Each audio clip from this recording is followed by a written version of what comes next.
So learning intention for chapter 7b is to learn about that first line of immune defences in both plants and animals. So it does specifically say you need to know about plants in this regard too. And really your goal is just to be able to describe physical, chemical and microbiological barriers in both. Why do you need to know about plants? You won't need to know a lot. But they love to put questions about plants on the exam because I think everyone responds the way you just did. So they love to put questions like that on there because it's like, oh yeah, we told you need to know plants, and everyone goes, oh, I don't want to do plants, so they do that to be annoying.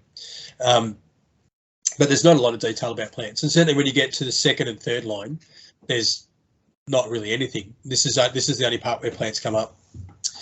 So what we're talking about there is, and like it's literally almost copy and paste of the study design: physical, chemical, and microbiota barriers as preventative mechanisms of pathogen infection. And it does specifically say plants, so we need to at least touch on that. Page 367 of your textbook, that's what it's showing you. So the breakdown of our immune system. So remembering our immune system is a surveillance system, keeping an eye out for foreign invaders and doing everything it can to initially keep them out. The first line is to keep them out. Your second line of defence and your third line, that won't happen unless they actually get in. So you've got all these barriers to stop them from even getting in the first place. That's your first line. They're innate or non-specific. Okay, so it doesn't matter what the pathogen is. So it doesn't matter whether it's a bacteria, a fungi, a virus. It doesn't matter. These aren't looking for specific markers or any particular details specific to the pathogen. Their goal is just to stop everything from getting in that shouldn't be there. When you get over to the third line, so that's going to be 7D, you are talking about an adaptive response. It's very specific. So, when you create antibodies against COVID, that is very specific against COVID. It's not, and even potentially to the point where it's a specific strain of COVID. The adaptive response, so your innate non-specific response, that's going to protect you against all respiratory viruses. So whether it's a rhinovirus or a coronavirus or influenza or parainfluenza, it doesn't matter what it is. If it's a respiratory virus, it's going to try and use the same defenses against it all the time. But the adaptive one, you'll create specific antibodies that protect you against flu, or specific antibodies that protect you against COVID or parainfluenza and so on. So that's the key difference. But what we're focused on here is innate, so it's non-specific, and it's that first line, which is actually a barrier. So your first line is trying to prevent entry in the first place and hopefully avoid the need for second and third line at all. So your first line of defences, they are non-specific. It is an immediate response. It's mostly just barriers, and the barriers are physical, chemical, or microbiological in nature. So with plants, they have both physical and chemical barriers. And this is probably about the full length of time we spend on plants with respect to this. So things like closing their stomata prevents pathogens from getting inside the leaves, for example. Thick bark is the same as like us having layer of skin. Intact skin is one of your best protections against infection. For a tree, having intact thick bark is one of the best protections it's got. Formation of galls. You know what we mean by galls on a tree? You see some trees and they get these weird sort of round swellings on the side. Like they look like growths. Yeah, and often what that is trying to do is create scar tissue, if you like. Like for us, it'd be like scar tissue, trying to create a barrier to prevent a pathogen from spreading further through the tree. So it's like walling off part of the tree so that, yes, it's been invaded, but it's going to stop it from going any further. So that's kind of what's happening there. Waxy cuticles. So most of what you're likely to get is going to be, like if you get questions about this, it's going to be about the physical barriers, things like closing stomata and the waxy cuticle. You'll be asked to give examples more than likely. Like that's kind of what they tend to ask for. Give an example of a first line response for a plant. Chemical barriers. There are basically hormones and chemicals that plants release to either they can be antimicrobial, so they will help kill things off, or prevent other things from like parasites and stuff from eating them. Like if they eat the leaves, it's like an insecticide and it kills them. So that's plants like that. All plants. Yeah, well, most plants are. Yeah.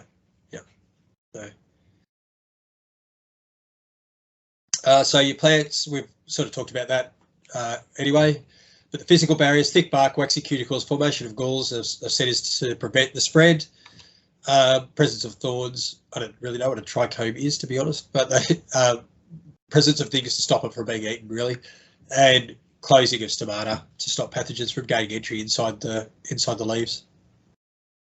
Your chemicals, you are unlikely to need to know the specific details or names of all these chemicals. We used to go through and you had to learn the signaling molecules that plants use in a lot of detail. That's all been stripped out of the study design, thank God, because honestly, it's horrendously bad. So you won't need to know a lot of this stuff, but other than, again, if you know a couple of examples, like oxalic acid, which is a toxin that is produced, so if something tries to eat it, it actually kills it, stops it from being eaten further. Just understand that there's a range of chemicals that are secreted, you're probably going to be fine. All right, so I need to blow my nose there. Do not tell me that's a hanky. Okay, that's not, it's a tissue. So, you know, I know how iffy you are about the whole handkerchief thing. Even though I'm at home and I can just throw it straight in the washing machine, that clearly would be triggering for you, so I'd hate to do that. All right, so animals. And obviously our main focus here will be on humans. But again, we've got physical and chemical barriers that we've already talked about with plants, but we've got the added benefit, if you like, of a microbiological barrier. What do you envisage that means? What do we mean by a microbiological barrier?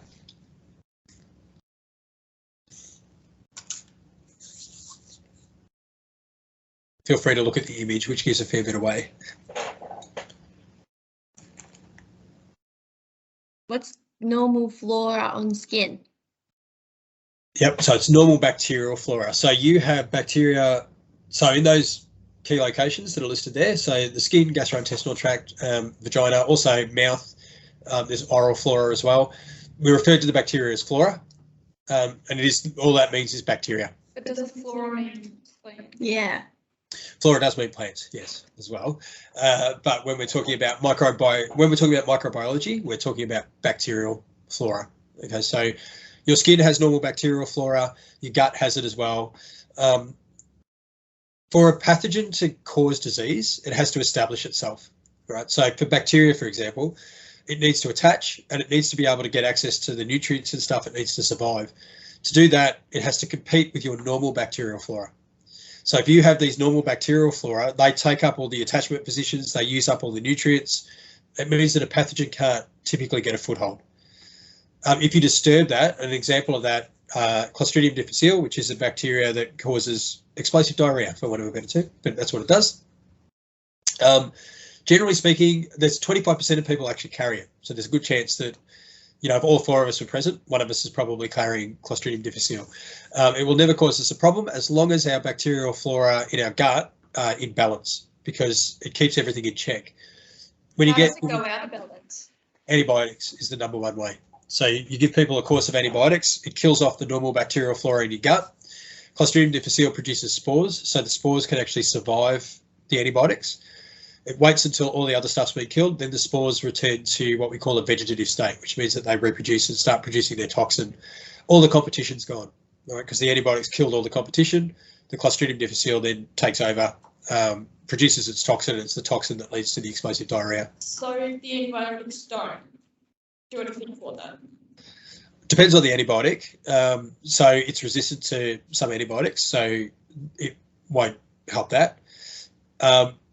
It's an anaerobic bacteria, so there are particular antibiotics that work really effectively against it. But it's the fact that it produces spores. The spores are a survival mechanism. So it produces a spore. It resists the antibiotics. The antibiotics don't touch it when it's in the spore form, and then it reverts back to its normal state when the antibiotics are at a lower level, but all the other bacteria are gone. And so the way they treat that is, well, get rid of the antibiotics is the number one way, but they'll do everything from, you know, giving them like Yakult, you know, with the healthy bacteria type stuff. And one which is kind of revolting, but is proven to work, which is a fecal enema.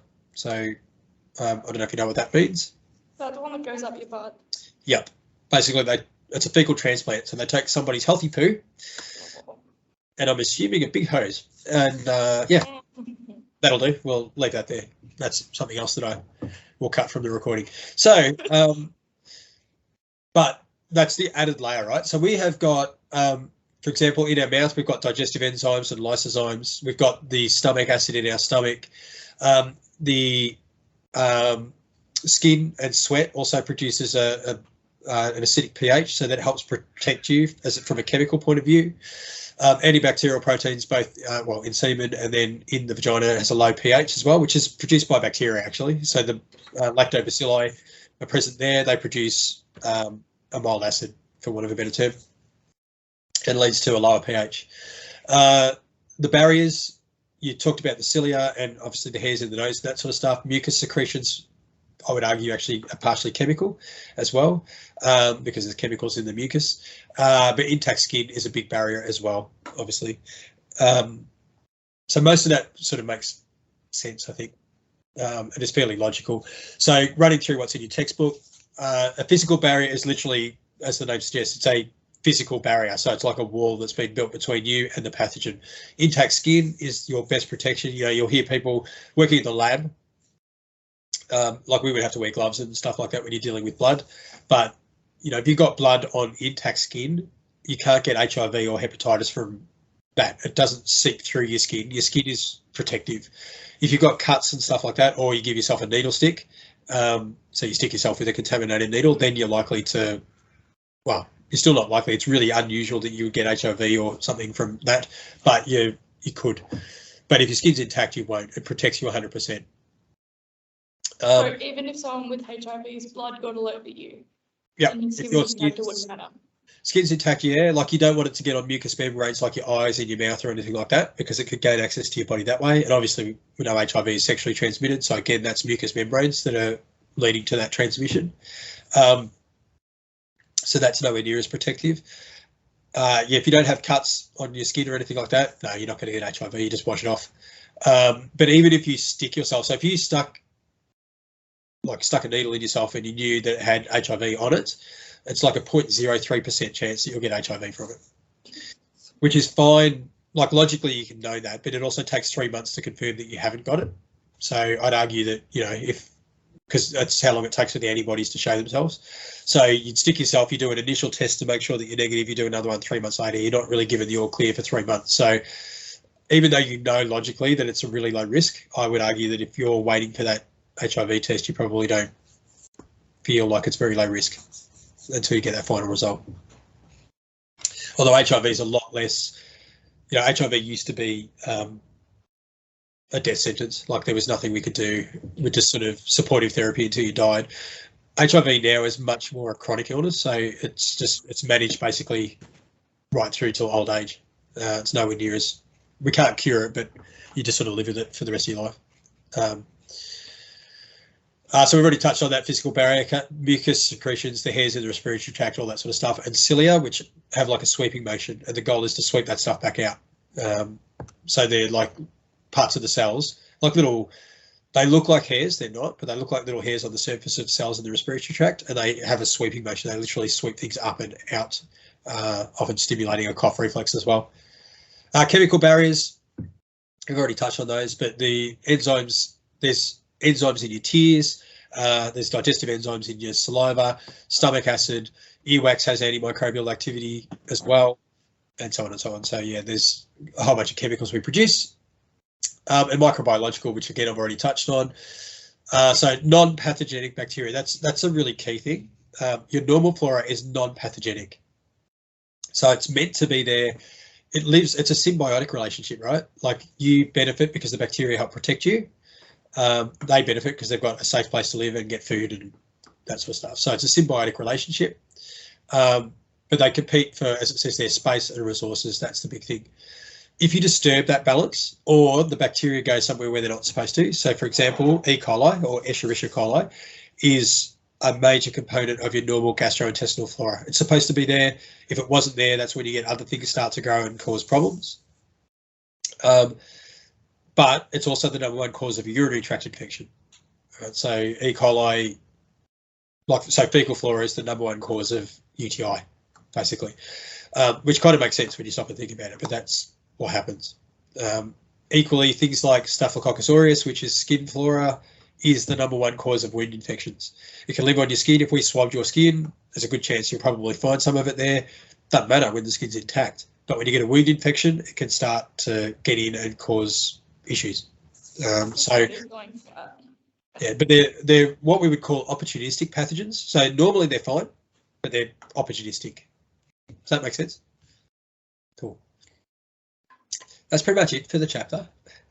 That's all. So do you want to have a go at this page while you're here?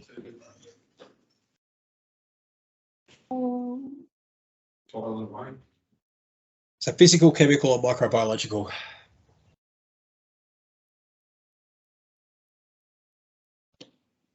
So we reckon lysozymes. What sort of barrier would that be? Chemical. Yeah, chemical. Yep. So lysozymes, it's a protein or a chemical that's made by your body to help get rid of stuff. So yep, that's absolutely. The mucus secretions in the airways. Is that microbiological? There would be bacteria in it, but no, they treated that. I said that I'd argue it could be chemical, and I'd probably give you a mark if you said that. But the textbook is saying it's physical. It's a physical production, so I would go with physical because that's what the textbook said. What about those hairs in the nose? Physical. Yeah, physical. All right, great. You're back with us, Blake? Yeah, I'm back. Yep, cool. So our page is not the first three there. Do you want to have a go at the last three? So the intact lining of the airway, is it a physical, chemical, or a microbiological barrier? Physical. Yeah, physical, yeah. Stomach acid? Chemical. Yep, chemical. And normal flora? Biological. Microbiological, yeah, great. So it's all fairly straightforward, I would argue, this chapter. So same as what we did before. If you have a look at page 371, I've already touched on Clostridium difficile, so this will be almost like revision for you. So have a read through the material on page 371. Hopefully there's no stupid graphs in this one. I don't remember. I did make this a few weeks ago, so I don't actually remember what the questions were now. But, you know, we'll look at it together.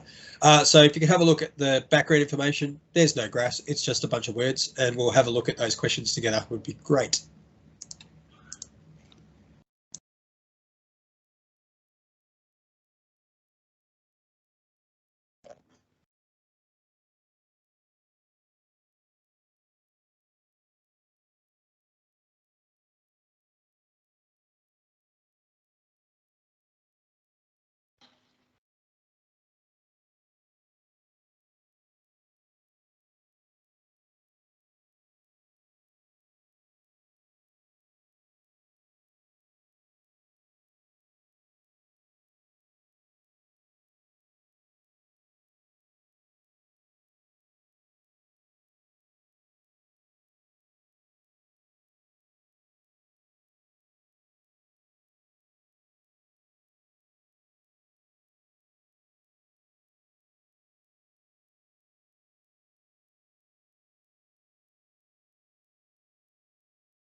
Okay, we're both good with that. Hoping these questions are relatively straightforward anyway, so we'll see how we go. But question 5 there, antibiotics are prescribed for all types of infections. Can destroy healthy bacteria. It's B. Yep. The primary aim of fecal microbiota transplants is to? B. It's B. Correct the distribution of bacteria. Yeah, great.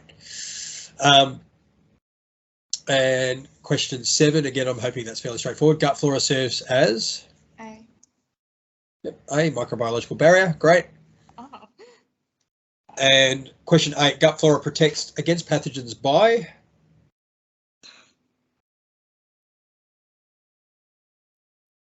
Keeping you up, Paige. Just barely. C. C? Yep. What do you think for question 8, Paige?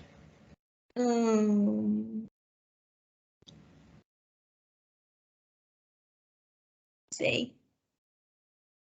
Okay, so if I would tell you both that it's A, are we going to be happy with that? Because remember, your normal flora competes with for space and nutrients to stop pathogens from taking over. So A is the correct response for that one. Okay, that's how your normal flora works. It's competing for space and stops pathogens from attaching and getting the nutrition that they need. That's how it works. Cool. The high rate of recurrent infection by Clostridium difficile is caused by? D. I think. Sorry, D, you said? Yeah. Yeah, D. So the continued imbalance of the gut flora. Yep, absolutely. I think that's it. And so the last little bit for homework. So again, I've posted it in the chat. So there's 2 documents now in the chat. There's the one question from the last chapter, 7A, and these couple of questions from chapter 7B.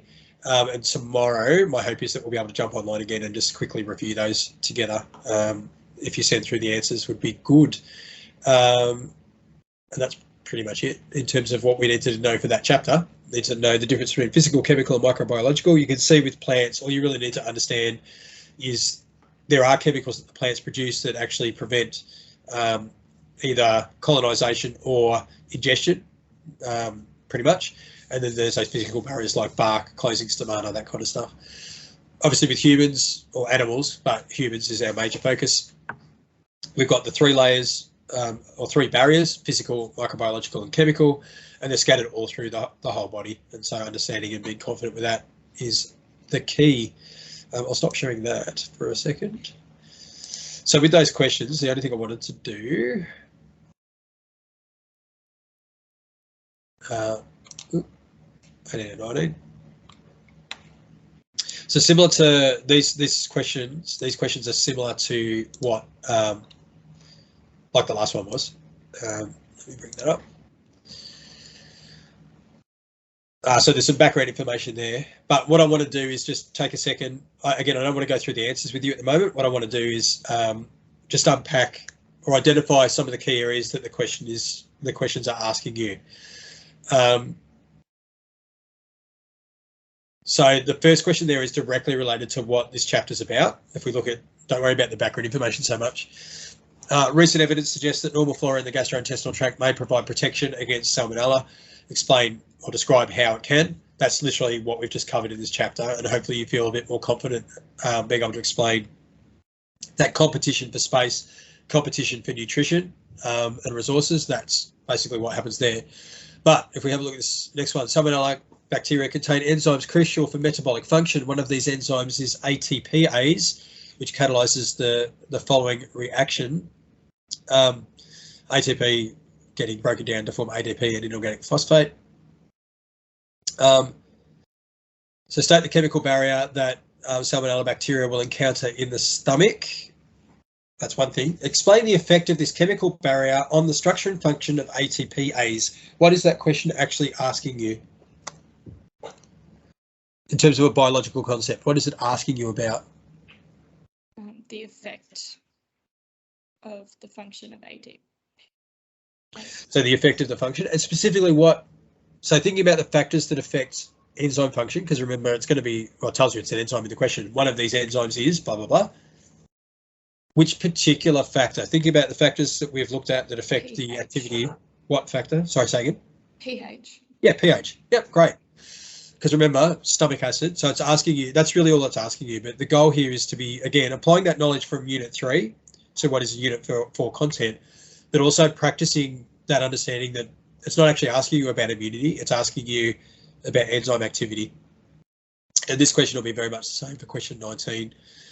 Step by step, asking you to describe the structure of a virus, identify one physical barrier. So this breaks down a number of elements that we're asking you to unpack, basically. So those are the key things that I want you to have a look at, those two questions.